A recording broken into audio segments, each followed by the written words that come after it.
내게 가르치며 내게 말하여 이르되 다니엘아 내가 이제 네게 지혜와 총명을 주려고 왔느니라. 내가 기도를 시작할 주님의 명령이 되었으므로 이제 내게 알려 왔느니라.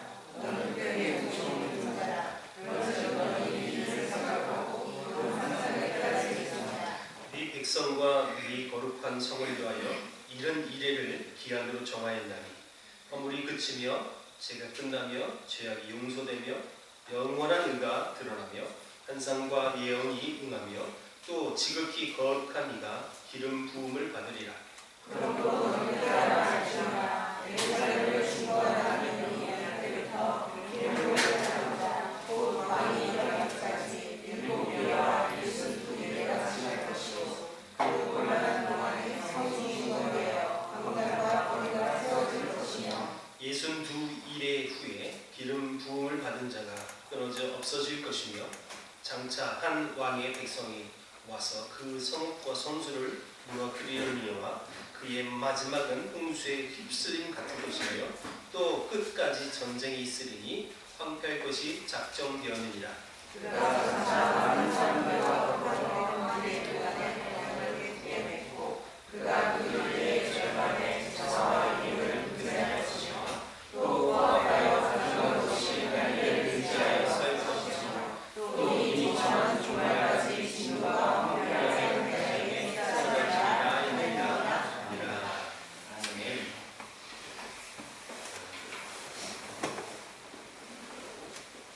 많은 해석자들이 이 본문을 어려워하는 본문 중에 하나인 본문입니다.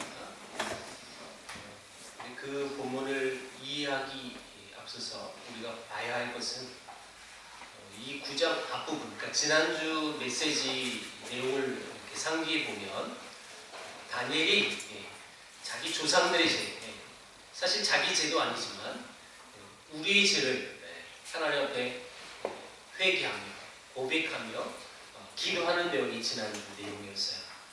오늘 읽은 이 본문은 다니엘이 기도한 그 기도에 대한 하나님의 응답으로 보시면 이 구조가 딱 맞고요. 또 그렇게 바라봐야만 바른 해석을 할 수 있습니다. 가브리엘 천사가 하나님의 응답을 가지고 왔는데 기도할 때의 응답이 떨어져서 지금 왔다라고 말합니다. 그 다니엘의 기도에 대한 응답이라는 것은 여러분 다니엘이 분명 5절에서 19절을 보면 죄의 고백과 회개와 긍휼을 구하는 기도였고 그 기도에 대한 응답이 오늘 본문이다라고 그랬습니다. 근데 그 내용이 뭐냐? 한마디로 축약하면 70일이다라고 이렇게 내용을 말씀하셨다라는 거예요.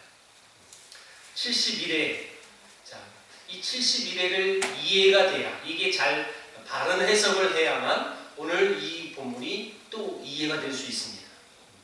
70일이라는 것은 죄와 관련되어진 내용입니다. 사실 사람들은 세상의 문제가 가난과 환경과 질병 때문이라고 말을 하지만 그러나 가난이 해결된 가정에는 불화가 있고 질병이 없이 건강한 사람에게는 타락이 오게 되어 있습니다.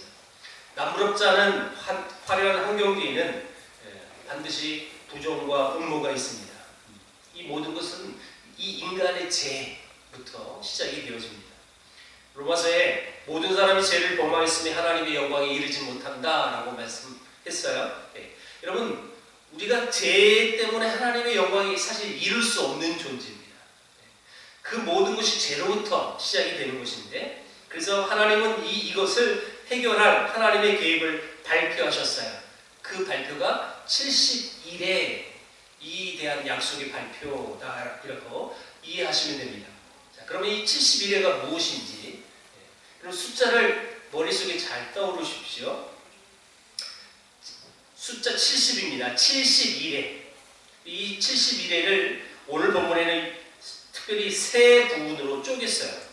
먼저 25절은 7일에 이런 숫자를 떠오르셔야 돼요. 7일에 그리고 그 다음에는 62일에 그 다음에 마지막에 1일에 자 암산해 하세요. 7 플러스 62 플러스 1 몇이죠? 70이. 예. 그 계산 안 해도 통박으로 맞출 수 있잖아요. 예. 70. 자, 그 70을 머리에 염두에 두고, 자, 이 본문을 이제 보십시오. 24절. 자, 이 24절은 오늘 말씀의 전체 핵심 구절이 24절입니다. 그리고 25절부터는 그 24절에 대한 말씀에 대한 풀어주는 말씀이다. 자, 25절을 다 같이 읽어봅니다. 25절. 자, 시작. 그러므로 너는 깨달아 알지니라 예루살렘을 중건하라는 영이 날 때부터 기름 부음을 받은 자 곧 왕이 일어나기까지 7이레와 62이레가 지나갈 것이요 그 곤란한 동안에 성이 중건되어 광장과 거리가 세워질 것이며. 자, 지금 이 25절만 봐도 7이레가 나오고 62이레가 나왔어요. 그러면 69이레가 지나간 거죠. 자, 그래서 이 7이레를 먼저 본다면 예루살렘을 중건하라는 영이 날 때부터 그게 70일의 출발점인데 그것이 이제 7일의 항목이 들어가는 거고, 그것은 실질적으로 다니엘의 기도로부터 2년, 3년 뒤에 이 고레스 왕이 포로 귀환 명령을 내린 해입니다.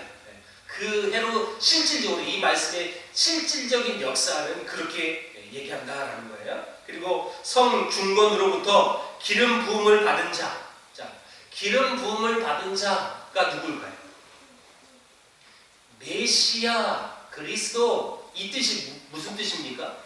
그게 기름 부음 받은 거예요. 자, 이런 기름 부음 받은 구약에는 3개의 직종이 있었어요. 누가 기름을 부음을 받으면서 그 직책에 뛰어들죠? 첫 번째, 아는 대로 얘기해 보세요. 왕, 제사장, 선지자. 자, 여러분, 특별히 기름 부음을 받은 자라고 했을 땐 예수님을 얘기하는 겁니다. 예수님.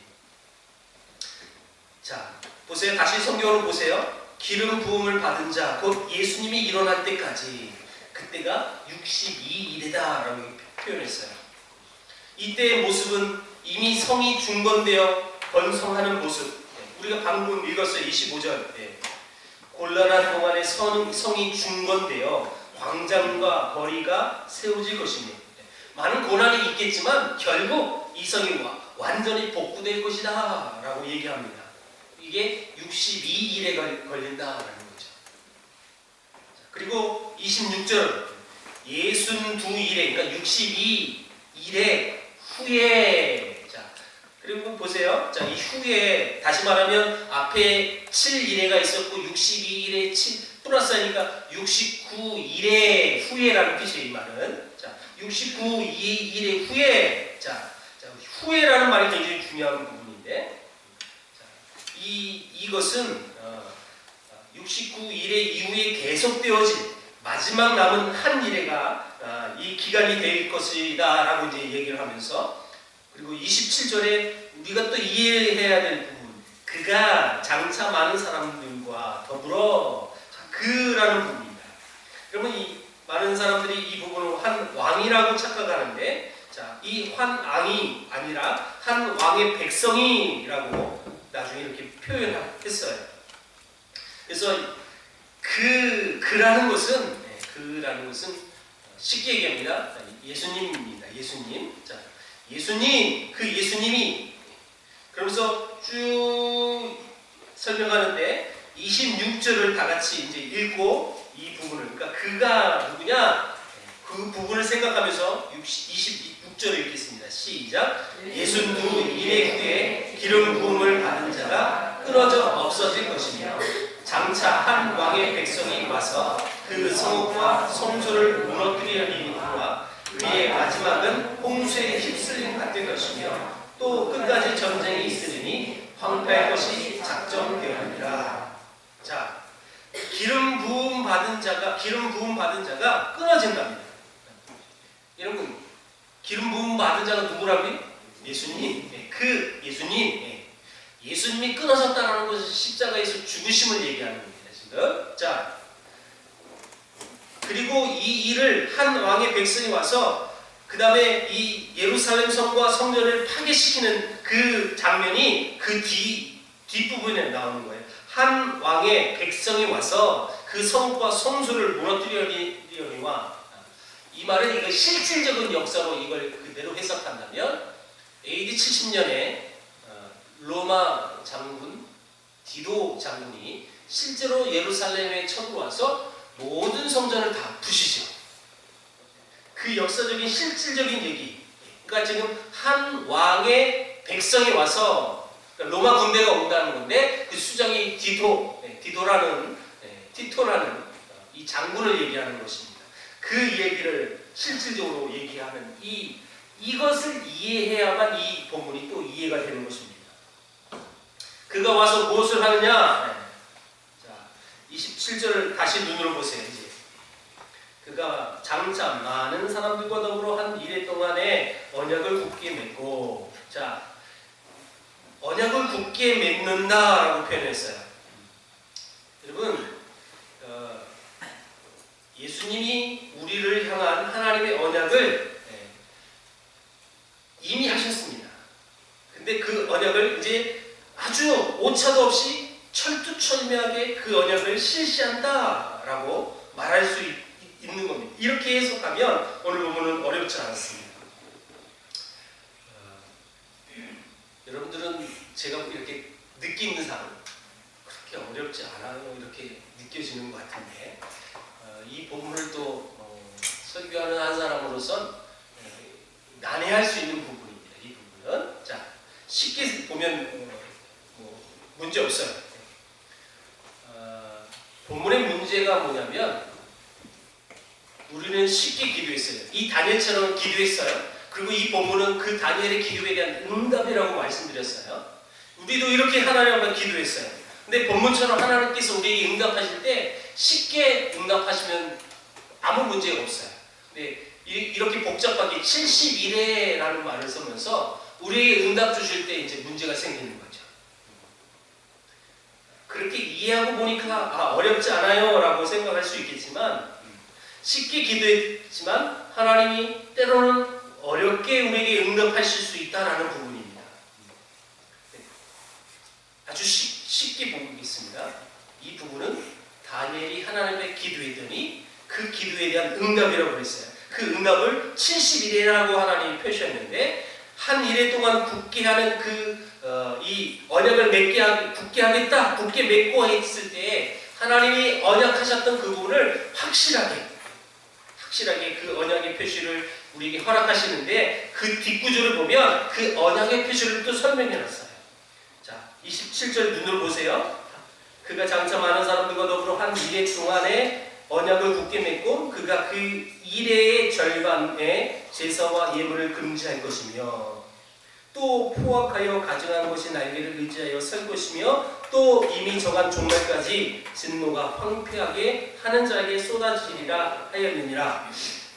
이 부분은 굉장히 또 쉽게 보면 또 이게 잘 보이지도 않아요. 이게 무슨 내용일까? 먼저 한 가지 찾아본다면 제사와 예물이라는 말이 나왔어요. 제사와 예물을 금지할 것이며, 자, 예수님이 이 땅에 오셔서 언약을 굳게 매는 그 언약의 표시가 뭐냐? 제사와 예물이 없다라는 거예요. 이 말은요, 제사 제도가 없어진다는 뜻이에요. 자, 이걸 이렇게 받아들이십시오. 자, 우리는 구약의 시대처럼 교회 와서, 성전에 와서 여러분 제사 드립니까? 안 드립니까? 안 드리죠. 더 이상 제사는 없어진 제도예요. 그렇죠? 왜요? 예수님이 십자가에 못 박혀 죽으심으로 인해서 끝났다라는 거예요. 자, 이 모든 부분, 이 다니엘이 하나님께 사실상 자기 민족의 아픔, 지금 현실의 그 고통, 그 문제를 가지고 우리가 죄를 범하였으니 하나님 용서해 주세요 라고 기도했는데, 하나님은 어렵게 그에게 응답을 해주시는데 70일에 이렇게 내용을 설명하셨고, 근데 그 71회를 파고들어 보니까 예수님과 관련된 문제라는 거예요. 이 말은 하나님이 다니엘에게 응답하신 내용은 예수님과 관련된 내용으로 그에게 응답해 주십니다. 자, 제사 제도가 없어지면 제사와 예물이 없단다, 폐지된다. 그것은 더 이상 하나님 앞에 제사하지 않는다라는 것인데, 제사하지 않으면 또 뭐가 있을 필요가 없느냐? 성전이 있을 필요가 없는 게 성전.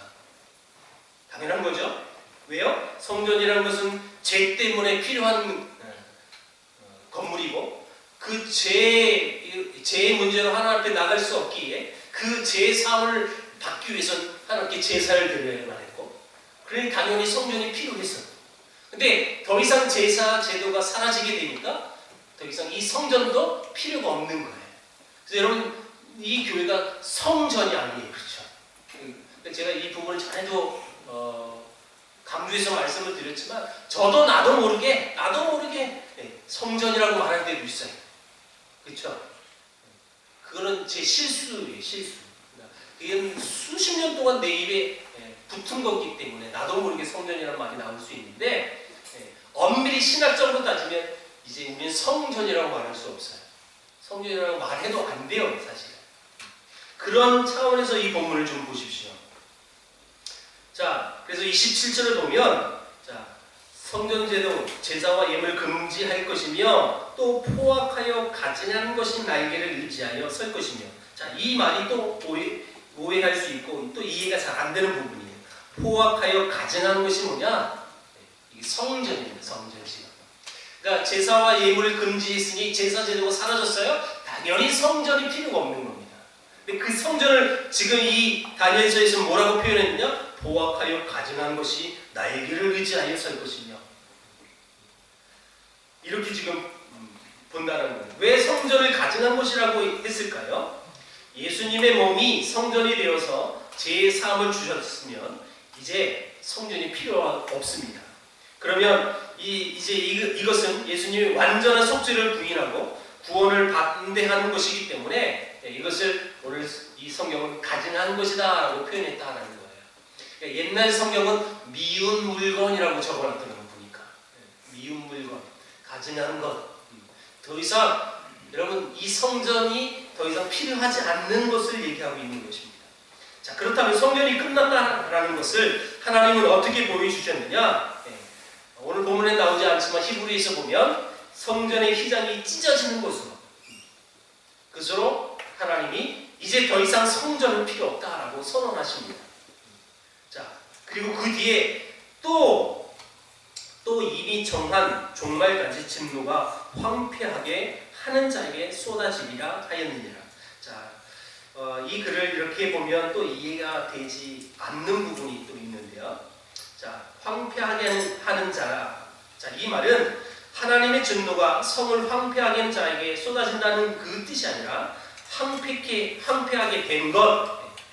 다시 말하면 성전, 성읍에 이것이 쏟아진다라고 이해해야 이 본문은 제대로 이해가 되는 부분입니다. 자, 지상 성전을 아까도 말했지만 AD 70년에 한 왕의 백성, 로마의 티토 장군이 보내서 실제로 그 성전을 폐지시킵니다. 말하자면 이 온 천하의 예수님의 십자가와 부활로 제3을 받고 성전이 완성되었음을 선포하는 것입니다. 만약 갈보리 십자가에서 참 제사가 드려져서 죄를 사한 이후에 휘장이 찢어진 이후에 계속 여러분 제사를 한다? 성전의 제도가 필요하다? 이것은 하나님의 방법에선 옳은 방법이 아니다라는 것을 얘기하고 있어요. 오늘 본문의 이 70일을 이제 총 종합해 보면 24절로 이제 이 부분을 이제 다 귀속해서 다시 한번 정리를 해야 합니다. 자, 24절을 그래서 다 같이 읽어봅니다. 자, 시작. 내 백성과 내 거룩한 성을 위하여 이른 이래를 기한으로 정하였으니 허물이 그치며 죄가 끝나며 죄악이 용서되며 영원한 의가 드러나며 환상과 예언이 응하며 또 지극히 거룩한 이가 기름 부음을 받으리라.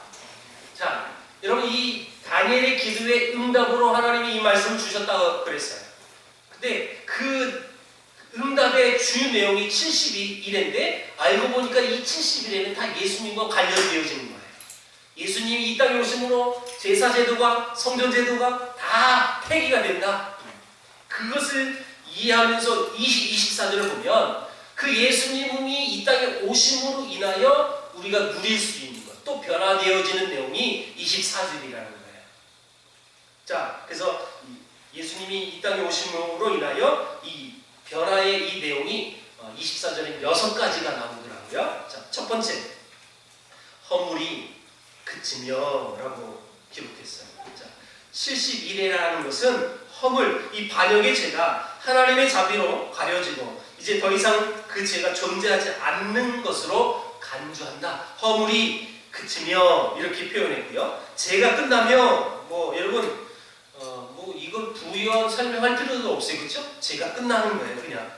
세 번째, 죄악이 용서되며 예수의 피로 이 모든 죄악이 다 용서가 되어지는 거예요.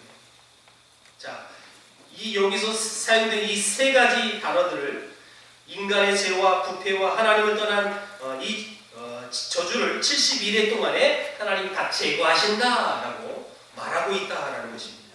어떻게 성취됩니까? 예수께서 단번에 제물이 되셔서 십자가에 못 박혀 죽으심으로 인하여 우리가 갖고 있는 모든 죄의 문제를 해결하시려고 이 땅에 오셨다라는 그것을 이렇게 얘기하는 겁니다. 자, 이제 그 다음 네 번째,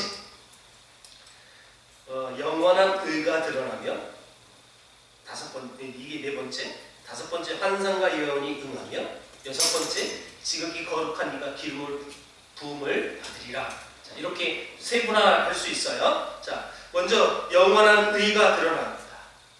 자, 여러분, 우리는 죄인입니다. 방금 제가 선언에도 로마서 3장의 말씀은 사람은 죄로 인하여 그 영원한 하나님 나라에 들어갈 수 없는 존재라고 말했어요. 원래 우리 죄인입니다. 죄인. 자, 그런데 예수님이 이 땅에 오시면서 24절을 보니까 뭐라고 표현했느냐? 뭐라고요? 영원한 의가 드러나며, 우리 죄인인데 어떻게 의가 드러날 수 있겠느냐? 자, 이렇게 표현합니다. 우린 죄인입니다. 절대 의인이 될 수 없어요. 또 로마서는 의인은 하나도 없다고 분명히 말했어요. 우리는 의인이 될 수 없어요. 그런데 분명 죄로 인하여 죽을 수밖에 없지만 예수님이 내 죄를 위하여 십자가에 못 박혀 죽으셨어요. 그리고 부활하셨어요. 여러분, 죄인이지만 그 예수님의 죽으심으로 말미암아 우리가 의롭게 여김을 받은 거예요. 그렇죠? 칭의라고 하는 거죠. 그렇죠? 의롭게 불려질 수 있다는 거예요. 원래 의로운 사람은 아니에요. 본질은 죄인이에요. 근데 죄인이 예수님의 죽으심 때문에 의인이라고 불러주시는 거예요. 그 말을 하고 있는 거예요. 자, 다섯 번째, 환상과 예언이 응하며. 여러분, 이제 더 이상 환상과 예언이 필요하지 않습니다. 이 모든 구약의 예언이 다 성취되었기 때문에 더 이상 그것이 필요하지 않다라는 거예요. 그리고 마지막 결정타가 맨 마지막이에요. 거룩한 이가 기름 부음을 받으리라. 자, 거룩한 이가 누굴까요? 예수님이 기름 부음을 받았다라는 것입니다. 이 71회의 비밀이 바로 이거예요. 비밀이 뭐냐? 예수님이 기름 부음을 받았다. 메시아로 오십니다. 예수님의 기름 부음의 의미가 무엇일까요? 누가복음 4장에 이렇게 기록합니다. 예수님께서 주의 성령이 내게 임하셨으니 이는 가난한 자에게 복음 전하게 하시려고 내게 기름을 부으시고. 분명히 이 말씀이 기록이 되어 있어요. 하나님께서 예수님에게 기름 부음을 허락하신 이유는 누가복음의 가난한 자에게 복음을 증거하기 위해서. 그래서 누가복음 7장에는 이 가난한 자 뒤에 이렇게 부연 설명을 합니다. 그 가난한 사람들하고 맹인이 나오고 나병 환자가 나오고 기먹은 사람이 나오고 죽은 자들이 열거되어집니다. 이들이 이를테면 가난한 자다라고 표현하죠. 1982년 로잔 언약이라는 것이 있어요. 이 로잔 언약 때에 가난한 사람들이라는 정의를 했었어요. 그때 정의가 뭐냐면 하루 벌어 하루 먹느라고 분투하는 육체 노동자, 거지처럼 움츠리고 사는 영세민, 패기를 잃고 사는 사람들, 무거운 짐에 눌려 지친 사람들, 그리고 일반 서민들, 힘없는 자, 극빈자, 밟힌 자들이라고 1982년에 가난한 자들이라는 이 부분 이렇게 해석을 해놨어요. 그렇지만 성경에서 가난한 자다라고 했을 땐 어떤 경제적인 가난을 얘기하지 않습니다. 여기에 속지 말라는 뜻이에요. 제가 지금부터 가난한 자라고 표현했을 때 그 가난한 자 전대요 이러지 마세요. 그러니까 전대요라는 그 개념은 내가 지금 경제적인 어떤 능력이 탁월하지 않아서 나 가난해요 그런 뜻이 아니라는 거예요. 성경에서 가난한 자를 경제적인 가난으로 얘기하지 않습니다. 물론 경제적인 능력이 없는 사람은 가난한 거죠. 분명히 있죠. 근데 성경의 가난한 자라고 했을 때 경제적인 그 의미이기보다는 더 나아가 굉장히 이 의미가 굉장히 넓다는 것입니다. 도덕적, 영적인 상태 때문에 하나님의 도움이 없이는 결코 살아갈 수 없는 존재. 이런 존재를 성경적으로 가난한 자라고 포함을 할 수 있다는 것입니다.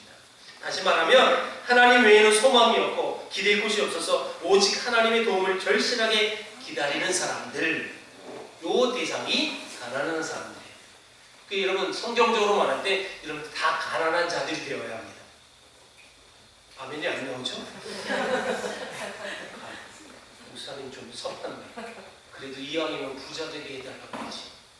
여러분 분명히 성경적으로 가난한 자라는 의미를 제가 부연 설명했어요. 그래서 여러분 제가 이렇게 선언합니다.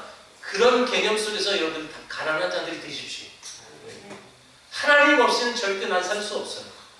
그 신앙을 붙들고 있는 사람, 그 사람들이 가난한 사람들이에요. 주님 내 힘으로는 아무것도 할 수 없어요. 저를 도와주옵소서라고 외치는 사람들. 예수님은 바로 이런 사람, 이 가난한 사람, 그 심령이 정말 주여 나를 불쌍히 여겨주옵소서라고 말할 수밖에 없는 존재. 이런 가난한 자들에게 복음을 증거하기 위하여 예수님께서 기름 부음을 받으셨다라고 그렇게 누가복음 그렇게 표현했다라는 거예요. 기름 부음이라는 것은 사실 제3의 복음이에요. 여러분 복음이란 기쁜 소식이란 뜻이죠. 뭔 뜻이? 근데 여러분 가난한 자, 하늘 향해 손을 드는 자, 그 하나님의 그 기쁜 소식, 여러분 이 기쁜 소식이 들렸을 땐 기뻐해야죠 사실. 근데 왜 교회 오면 안 기뻐요? 복음이라는 것은 기쁜 소식이에요. 근데 왜 그 복음이 선포되어지는 교회에 올 때에 왜 기쁨이 없는? 우리 교회 말고요. 우리 교회들 다 교회 올 때 기뻐서 가요. 아는 사람 다 봤어요?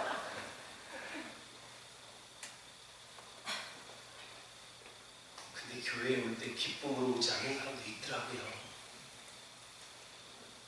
왜 그럴까요? 많은 이유가 있겠죠. 어떤 인간이 미워서? 그럴 수도 있고.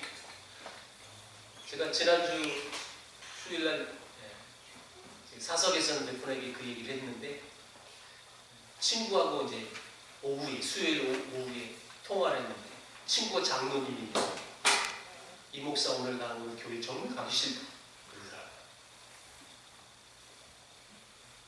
왜 그런지 아는 저는 오늘도 설교로 어떻게 맞을까 이 걱정돼가지고 교회 가기 싫다. 장로가 할 말이에요.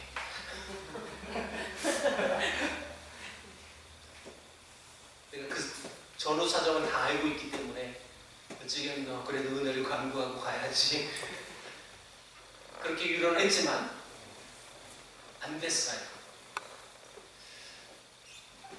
교회 가서 예배하는 그 자체가 내 안에 기쁨이 없어요. 왜요? 잘못된 성경 지식을 가지고 설교로 성도들을 혼내고 사석에서 뭐라고 할 수 없습니까? 말씀에 잘 단에 서서 자기 할 말 다 하고 그래서 성도는 다 아는 거예요. 저거 나한테 하는 말인데 우리 들으라고 하는 소리인데 하면서 다 재고 있는 거죠.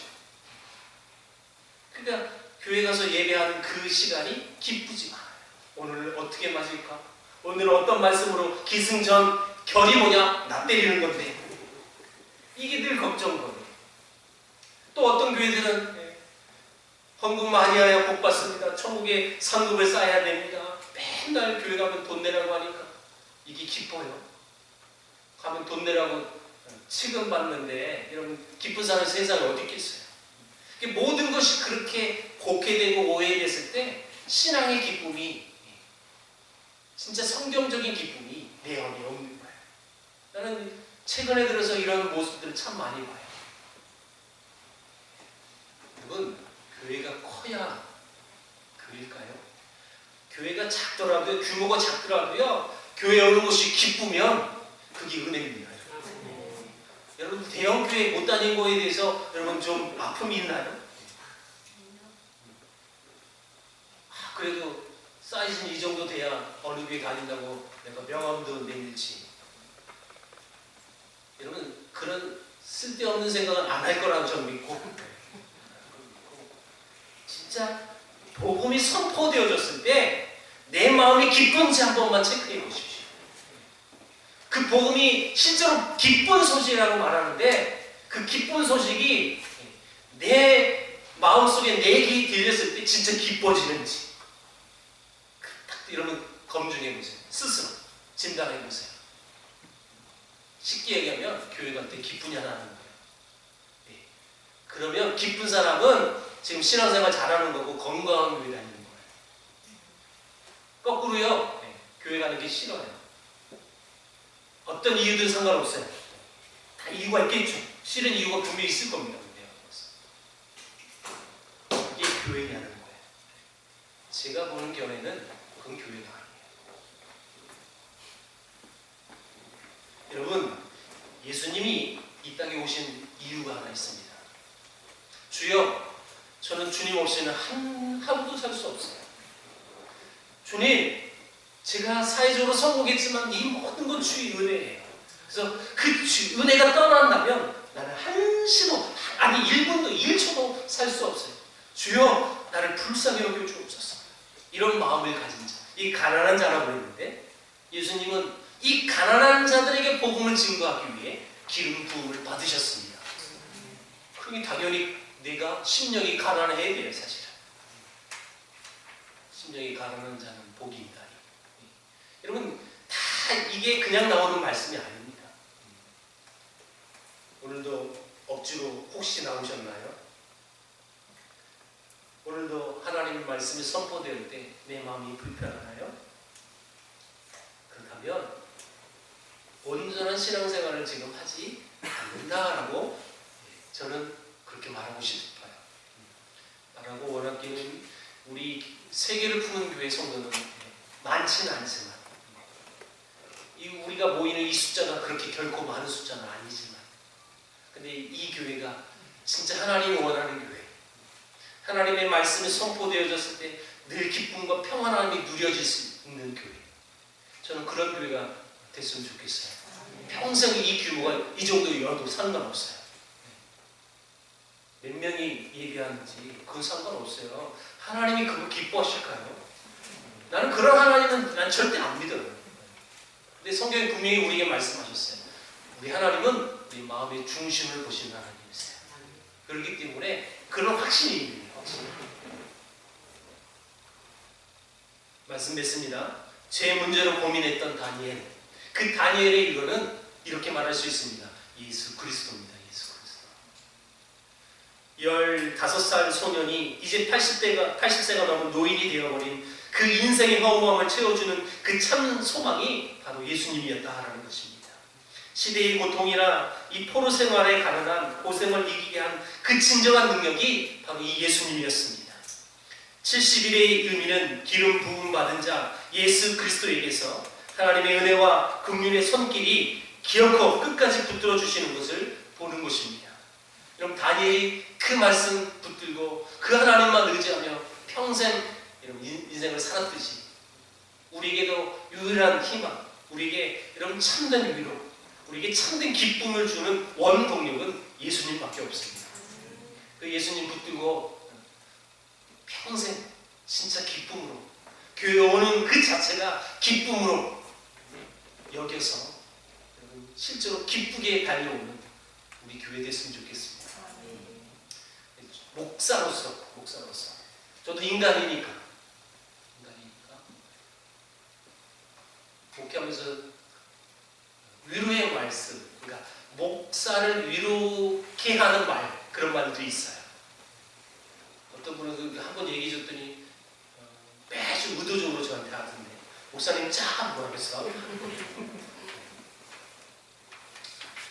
그런 것도 위로가 되지만 사람 좋게 하는 위로일 수 있고, 제일 좋은 건 하나님의 말씀이 선포되어졌을 때 내 마음의 병이, 내 마음의 모든 문제가 해결되어져.